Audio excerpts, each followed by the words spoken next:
flossing with that drop. KCP in the middle, bounce, Larry. Throw that baby down.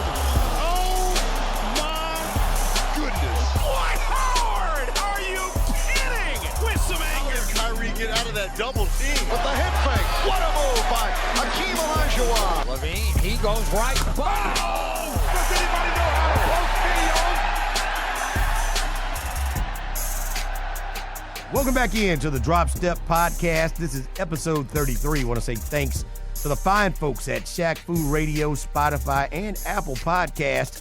Home team Brandon Leak, Book the Hook, Houston, and B-Dog Brandon Harper. We're here talking a few things basketball related and beyond. We have a lot to get to. A man is still mad. A big and man. A voter. A big man. From years ago about a vote. Hot. That One was vote? not cast. One We'll vote? get to that. KD weighs in on the offense that was at Golden State and what was right and wrong with it. We'll get to that. Steph Curry, will he start a trend and get America back where it belongs? But first, right out of the gate, fellas, how y'all doing? LaMelo Ball starting to become part of the conversation as it has been seen that his name is number one potentially. When you look at the NBA draft next season, LaMelo Ball could be the first overall pick in the NBA draft. Everything is all good. Everything is all good. Back to being back in the saddle again because we weren't here last week. It's been a while. Yeah, it's been a while. Been a minute. You know, LaVar strikes again. You know, but the crazy thing about it, LaVar predicted this. He said, you know, LaMelo is going to be the best. And he's going to grow to be about 6'9". They say he's about 6'7" now. It still has a few more inches to grow. And they say, you know, LaMelo is the much better shooter, just a better overall player. And obviously he's been playing against grown men over in Australia. So, and I've seen some clips. He's a baller. Now it's just, I like the fact that he's been away from his father and has been able to just grow up on his own, whereas Lonzo was there in L.A. and LaVar was at every turn and corner that Lonzo was at. And the fact that LaMelo is just away, he can be his own man. I'm pretty sure he'd be able to speak up for himself, unlike Lonzo. I just think it's all the way around good for the Ball family. I think it was all really part of the plan. Yeah, Zoe was I don't want to say guinea pig, but he was the experiment to see how it could really work. LaVar being involved in everything, we see how it just left a bad taste in everybody's mouth. We don't even really talk as much about Zoe as much. In his career, we'll see where it goes. But Melo, we knew what was going to happen with him.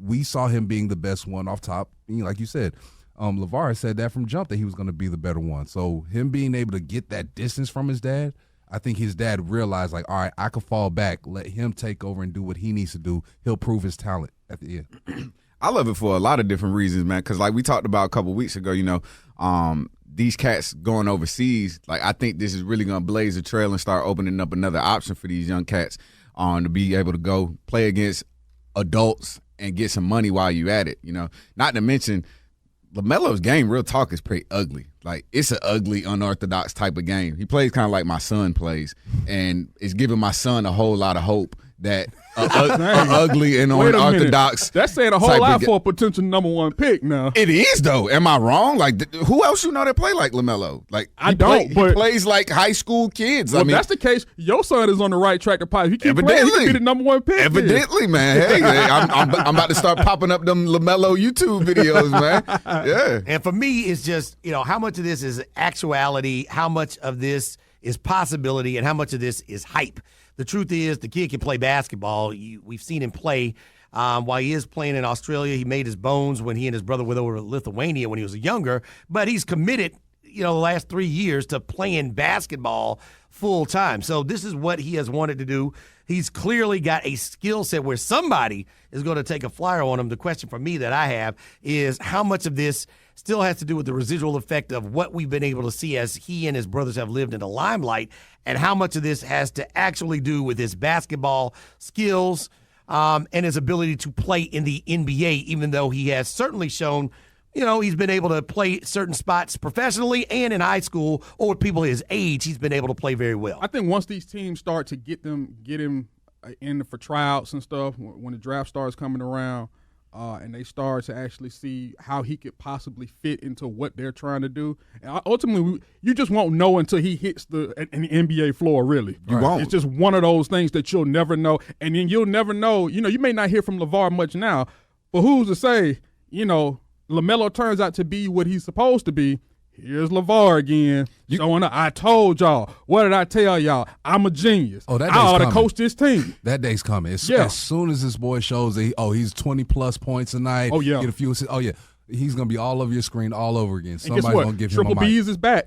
What? I'm gonna touch on that in a second. I don't know about that. I'm gonna touch on that in a second. Still down. And so check this is how you gotta treat this to answer your question, home team. You gotta treat this like a Luka Doncic or any other hyped overseas international player, because you hear a lot about it, but you ain't gonna get a chance to see it. We didn't watch those exactly games. Right. Exactly. So you really don't know, like B-Dog said, until the product is on an NBA court.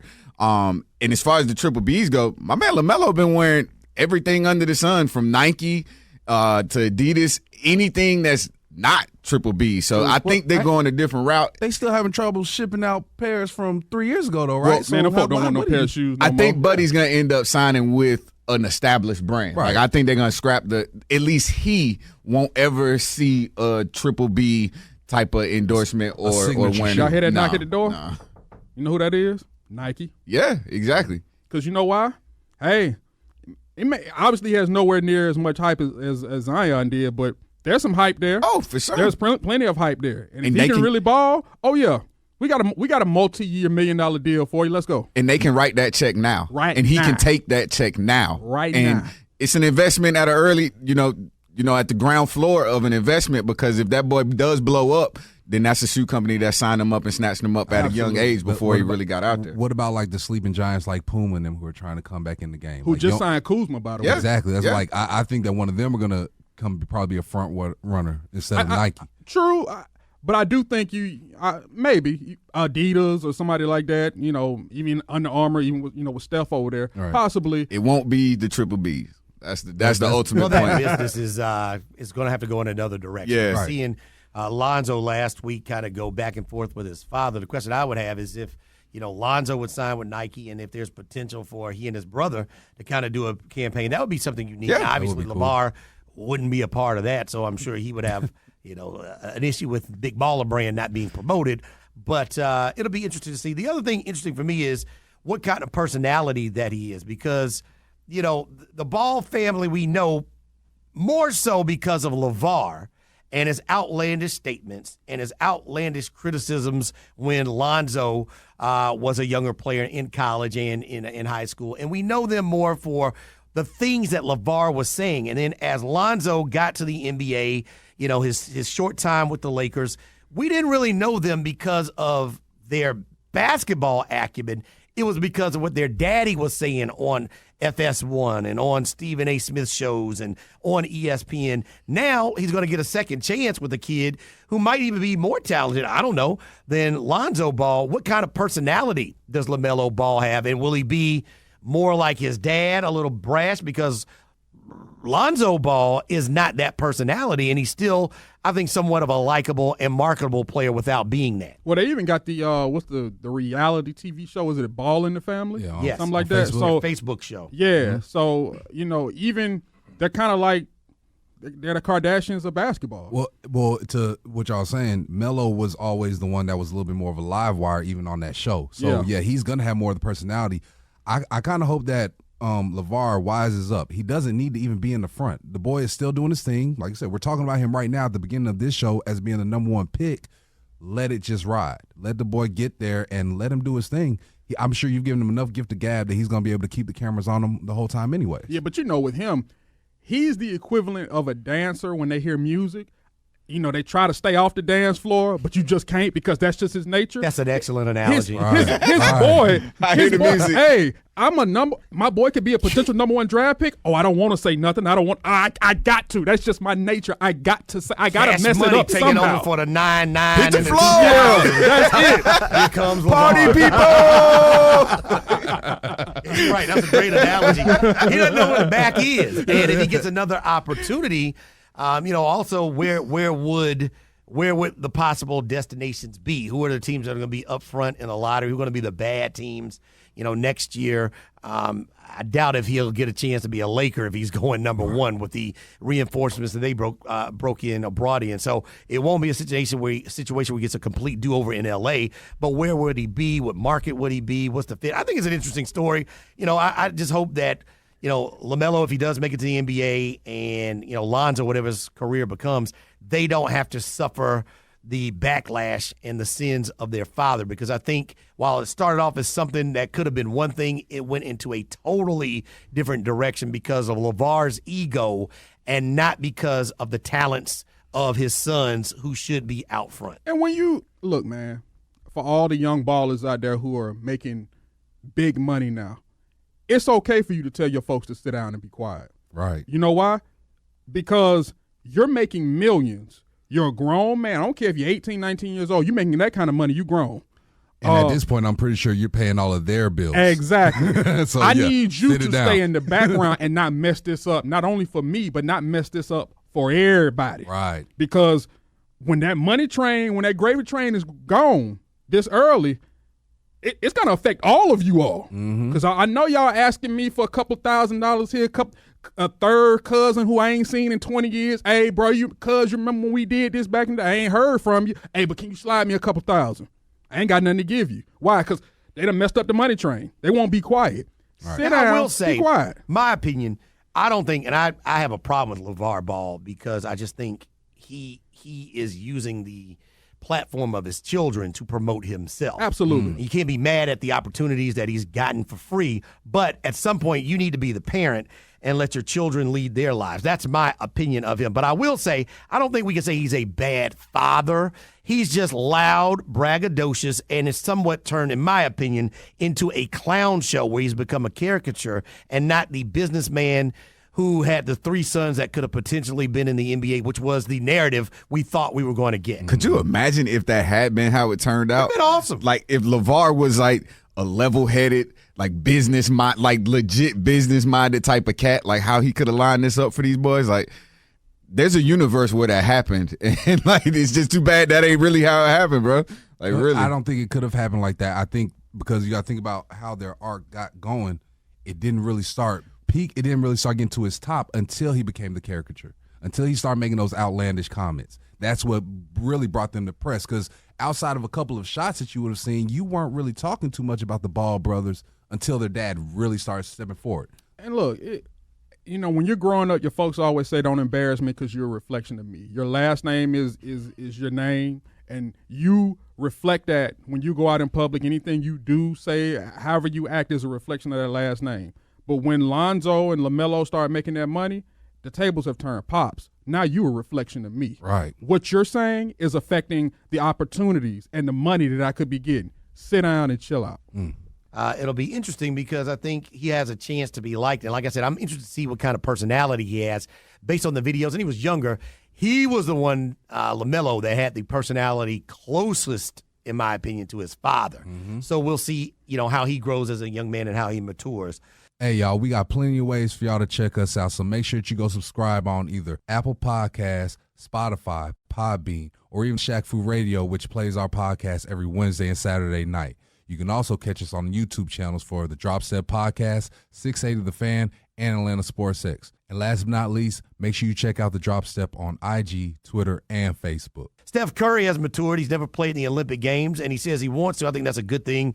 When you get a big baller to go, a champion to go, an MVP to go, other people are going to follow. Dame Lillard already saying he wants to be a part of that experience. If he can get himself a gold medal, taking on the world, I think this is good for Team USA, having somebody do it early and not having the wonder of who may and may not go. This is the leadership. These are the players. When you start talking about the cream of the crop, the sugar that's down at the bottom of the coffee, or the sweet tea, or whatever type of beverage you like with sugar in it. These are the type of guys that Team USA needs to lead in. Not knocking some of these other guys because they're talented as well, but we see how that worked out in the FIBA qualifier. But this is what you need. So I guess this shows the importance of the Olympics compared to the FIBA World Cup games. World Cup, right. Like, yeah, the talented players are still going to want to come out for USA for the Olympics. They're going to sit it out for those couple of years in the FIBA World Now that's Cup. two. That's Who else? Any other takers? they're going to come. I think this would be the first foot to drop, really. I mean, and I think that Steph is almost as good as you can get at this point. Maybe keep your fingers crossed for a Kawhi, but outside of that, this is kind of going back to the conversation we were talking about, a couple weeks ago. Like, who can you really expect to come out? At this point, we've got two of the best point guards in the game already committing to the team. If I'm a forward or anybody else, sign me up because I already know that these guys know how to get me the ball. Do we need more? What, point guards? Do we need more reinforcements outside? Is Dame and Steph enough? You need some shooters. You're still going to need more. It can't just be them two and then still put out the FIBA World Cup team. Like, I don't think that's going to make that much of a difference. So what's some realistic, reinforcements that we looking for? You know who I would like to see, Johnny, just because of his shooting expertise. Somebody like J.J. Redick. Not a star, but he can spread the floor.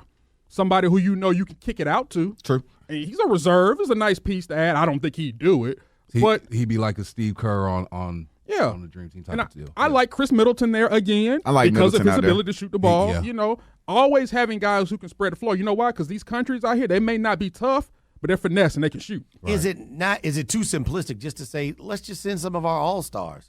Let's send James Harden. Let's send, Paul George. Let's send the guys who are supposed to be our best, and then have Coach K and Coach Pop figure out, who are the guys that are supposed to be in with the right combinations against some of these teams that have caught up talent-wise with Team USA when you talk about their overall skill set. It would be great to be able to say, all right, we're going to take the all-star teams and we're going to mix up between the East and West and put that out there, but you still have to get all of those all-stars to now agree to that type of thing. It's just not going to happen. So I'd say maybe 2 or 3 more real key pieces, some people that you could come off the bench that can still have great star power. That's going to be the key. So, a Chris Middleton coming off. Man, what's up with Kawhi or what's up with Paul George? I don't see Kawhi. I don't see Paul George doing it just because he's gonna have flashbacks. Yeah, but that wasn't Olympic. It wasn't. That was FIBA. Yeah, it is, but I would be surprised if Paul did it. But still, y'all playing all, like we said 2 weeks ago. Y'all playing all off season. What is the difference? Well, because when I'm playing off season, that's me just going to play a pickup game. Or that's me going to I have that choice to do that. And that same freak injury is still possible. It is. You're right. But there's a different level of commitment that goes into playing for your country. I think one thing that factors into it, too, is that we got a lot of movement going on in the NBA right now. Like a lot of, the hierarchy is changing throughout the NBA. So I think a lot of these guys want to focus more on the opportunity of this season. So it should be interesting to see what players throughout the season leading up to the offseason opt in, because I think that's what they're focused on this season, just because it's an opportunity unlike any other throughout the last 5-6 years. Because it's blood in the water now. Exactly. For 4 years, it had been the Warriors in the field. Now, KD's gone. Clay is out with an ACL, and the Warriors are as vulnerable as ever. They're predicted to be a middle-of-the-pack team in the West. Now you have Russ in Houston, AD in L.A., Kawhi and Paul George. You got too many guys. They're trying to build and work on that camaraderie and cohesiveness, because our mindset is, we got a legit shot to win this. I get the Olympics. I get playing for the country. But I'm trying to play for my said team now that the new team that I'm with this superstar or two that I'm supposed to be paired up with. I'm trying to work on that camaraderie with these guys. The other thing I see is there's been diluting of the NBA All-Star pool. And I say that to say a lot of the All-Stars are international players. When you start looking at who could go play for Team USA, well, Giannis isn't going. Well, Vucevic isn't going. Well, Jokic isn't going. You have a lot of players. Ben Simmons not going to play for USA. Yeah. You're losing at least half of the All-Star team. Joel Embiid. It seems like, you're losing about half of each All-Star team to foreign teams. Yeah. Those are all top 10 players, too. Exactly. So the field is, just like you said, the pool that you have to pick from is not nearly as deep.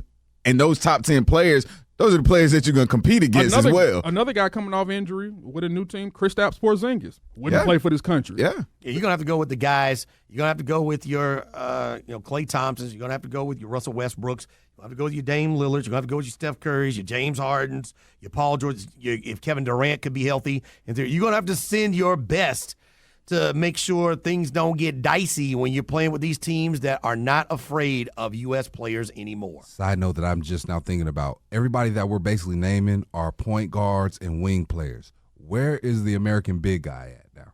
Cat. Yeah, it really doesn't exist. I'll say it again. AD. Where is the American? There you go. Thank you. Give me AD, but you know he's not going to be out there. Marcus Aldridge, but he's a little long in the tooth now. And So Anthony where's Davis. The American, Boogie where's hurt the again. American big guy? Anthony Davis was what made me say my previous statement. Just as this season goes on, AD wants to focus on this season. His first opportunity with LeBron. Plus, he'll be a free agent going into next year. So he's got a lot to focus on for this season. He's the type of player that I think you can look at the end of this year going into the Olympics that he could potentially opt in. Yep. So, yeah, we'll see, though.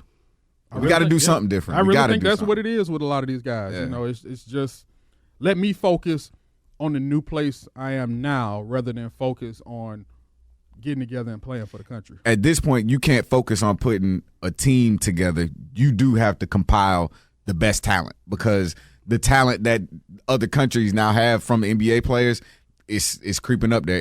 If we focus on piecing this with this system, it's a lot less likely that you're going to have the firepower that you're going to need. But I will say I do like where we're starting. Those are two key pieces no that doubt, I think no we'll doubt. definitely need in order to win the gold. What do y'all think about Kevin Durant? I don't, I just think he's just a little bit extra. Did you leave some letters off there? Well, A little bit. everybody's got to be themselves. And I just don't know why. He's left Golden State. He's moved on. He could have stayed, and he didn't. He wanted to go elsewhere. He didn't feel completely accepted. He's already put that on the table. Now, when last we hear of Kevin Durant, he's talking to the Wall Street Journal, and it could be taken as criticism of Golden State's offense, saying that the Golden State Warriors didn't run motion as much. They went to ISO ball, and the motion offense only goes it only goes so far with a certain kind of team. And Steve Kerr responded, said he didn't take offense. Said, yeah, you're right. We were running more ISO, which is what you would want to do if you get down to the end of the game and you're playing against the Rockets. Timeout. Here's the play. Give it to KD and get out of the way. It's almost kind of like he's complaining against something that he would want to happen anyway. No, I don't understand him. He's complaining about something that he knew was the case when he Right. got there. You Hey, are well- here to be that extra thing that we need. The system didn't That work. was the whole point of you The coming. system didn't work. Only worked to a certain extent. Then he went to ISO. Well, Kevin Durant, if you're that type of player, you wouldn't want the ball. You wouldn't want the ball in your hand at a certain point in time and say, "Hey guys, just get out the way." What superstar does? What Michael wanted it. Kobe wanted it. No, Look, KD wanted it too. KD literally, that's what him and Draymond got to fighting about. Yeah. Give me the ball. Give me the ball so I can ISO. That's why they got to fighting. So I don't know KD is literally, he's writing a memoir in the media right now, on his time in Golden State as we speak. Every week he's revealing something And new usually about his somebody time does this there. when they retire and they're Right. done. That brother is doing it a few months after he just left the team. It's like he's still a lover scorned or something. Like Write you it gotta down. keep on Just talking. write down what would make Have a you journal. happy. A journal, a Kevin, diary, Dear journal. a me book. What would make you happy so we can give it to you? It's September 25th. Good. It's 12:45. Lastly, I feel away. something that went on years ago, something that I think most people have let go, but one man has not let go. Shaquille O'Neal. Oh, Lord. Big fella, what you doing, man? He was named MVP, and rightfully so. Shout out to Shaq, as he had a great season for the 99-2000 campaign. And he was averaging 29 points. I like to round up, so I'll call it 30. 29 Right. points. 30 points a game. 13.6 rebounds, which I like to round up, which is 14. 3 blocks and 3.8, call it 4 assists a game. Sound like an MVP to me. Sounds like the MVP. He also went on to win a title and also was named Finals MVP, where he averaged 38 points, 16 boards, and 2 block shots. Well, that year he won the MVP award, and every writer who had a vote voted for Shaquille O'Neal to be MVP in the regular season, except for one, Fred Hickman. He voted for Allen Iverson, and Shaq has not let that go. He would have been the first ever unanimously voted MVP. Y'all go ahead. Okay, so wow, one vote really does make a difference. We talk about that during election season all the time, but your vote can really make a difference because here we are 20 years later, and Shaq, you still ain't even talked to the man to even let him say sorry or give his explanation as to why. You don't want to hear it. You don't want to hear it. That's ridiculous to me. It resonates. I mean, we looked at the numbers earlier. I mean, Shaq was clearly the MVP. No doubt. Shaq should have won the MVP without a doubt. One thing I didn't realize, he was 1 assist shy from Allen Iverson's assist. Allen Iverson had 5 assists that season. He had 4. So, like, amongst us 4, did Allen Iverson deserve a vote from someone? Sure. You could understand why somebody would vote for Allen Iverson. I mean, I wouldn't have been shocked if.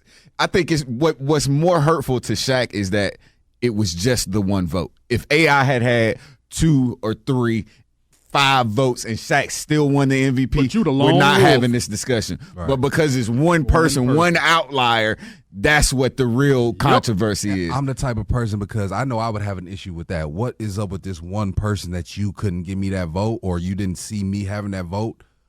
I want to know your reason why. I'm not going to block you out. Fred Hickman took heat at the time, and he also, he was going and answering about, because people want to know, hey, man could have been the first unanimous MVP. What's going on? And he defended his point, saying that Allen Iverson pretty much was the Philadelphia 76ers, and that there was still Kobe Bryant. There was a better team and a better coach in place with the Lakers, and without Allen Iverson, there is nobody more valuable than Allen Iverson at the time, was what Fred Hickman was going with.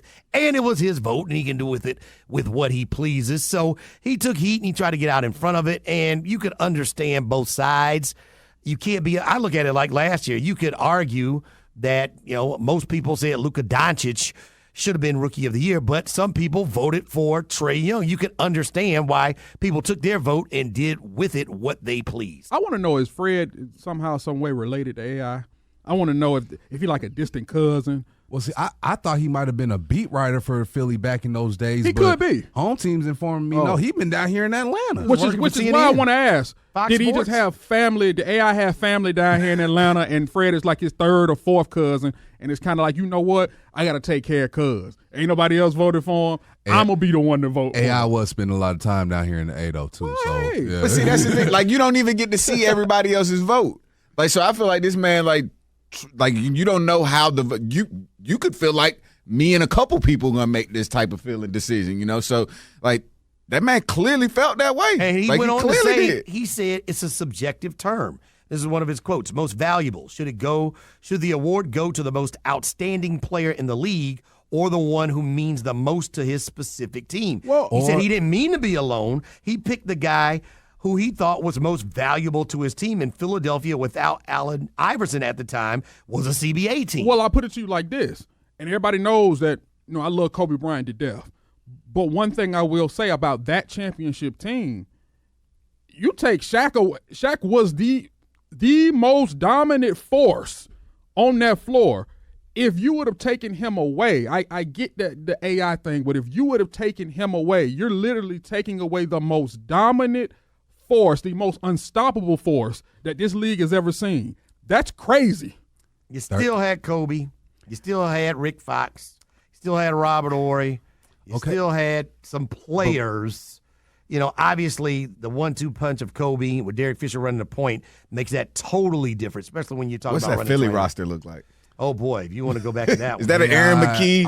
Eric Snow? Yeah. McKee. I want to Is say that a Kyle Korver and Iguodala too? Yeah. Dikembe, I want to say, was there in that year. Iguodala wasn't there yet. No? Okay. No. But still, but here we go back to the Larry same Hughes. question. The same question we have every year. Is it most valuable player for your team? Is it most valuable player for the league? Which one is it? If we're talking about the league MVP, Shaq at that point in time was the league MVP. He was the most valuable player to the league at that time, not just a team. So, yeah, AI had his team, but that's not the league. And, yeah, he was changing the game and the crossover, and he had you making new rules and stuff. But he wasn't the most important player to the league. So that commercial was nasty back then. Right. The Allen Iverson commercial. I'm gonna find out. I didn't know if he's related to him somehow. So he got to be. There's some type of relation there. We got to link Shaq up with him. Shaq, I would like for them to sit down. He and Kobe can sit down across from each other, and right. Blazers and suits and sit in a room. Hopefully, Fred Hickman and Shaq can get together and just work it out. Nah, I would hope so, but that's different because Shaq knew Kobe and he knew what their dynamic was. Yeah. He obviously don't know Fred, and so he don't even care to speak to him. Unanimous MVP. Like it would have only been him and now Steph. Is Fred still voting? Is he still voting? He is not a voting member of the media anymore. I don't know what Fred has been doing, but Shaq he was a well-respected journalist. Yeah, he was a well-respected NBA reporter, and so he was getting death threats. I mean, this was serious. Right. He got death threats behind this. Yeah. I would never take it that far. And this was real. This is take it that far. before That's social ridiculous. media. And you could just say something crazy. You got to look him up and call the head office and call him at home. You got to call the house. No, bro. It ain't never that serious. Oh my goodness. Death threats? Yeah. Wow. I got real. I think we all know this about Shaq though. It is hard for him to just let stuff go. He like if somebody comes at him or somebody does something that he doesn't necessarily like, he's gonna have his way of getting back to you. Fred, I'm sorry for you. It's just being outcast to the point to where ain't nobody talking about you except for the one vote that you mistakenly made. Fred, we wouldn't be talking about Fred Hickman right now if Fred Hickman had not made that vote. So I forgot his name until Shaq sat Fred on the Hickman couch is and winning said right that. now. Fred got his 5 to 7 minutes. It's extended now. Yeah. Yes, sir. All right, that'll do it for this episode of the Drop Step Podcast, episode 33. Again, we want to say thanks to the fine folks at Shaq Food Radio, Spotify, and Apple Podcasts. We'll be back next week as we get closer to NBA preseason. A lot of young fellas will get a chance to get their wares to be seen as the first time they get out on the courts for their new respective franchises. The Atlanta Hawks are about to have some major folks talk, and we'll get a chance to talk to those guys, and we'll see what's coming up next. We'll see you next time on the Drop Step Podcast. We out. Peace. Already. Hey, y'all, we got plenty of ways for y'all to check us out, so make sure that you go subscribe on either Apple Podcasts, Spotify, Podbean, or even Shaq Food Radio, which plays our podcast every Wednesday and Saturday night. You can also catch us on YouTube channels for the Drop Set Podcast, 680 The Fan, and Atlanta Sports X. And last but not least, make sure you check out the Drop Step on IG, Twitter, and Facebook.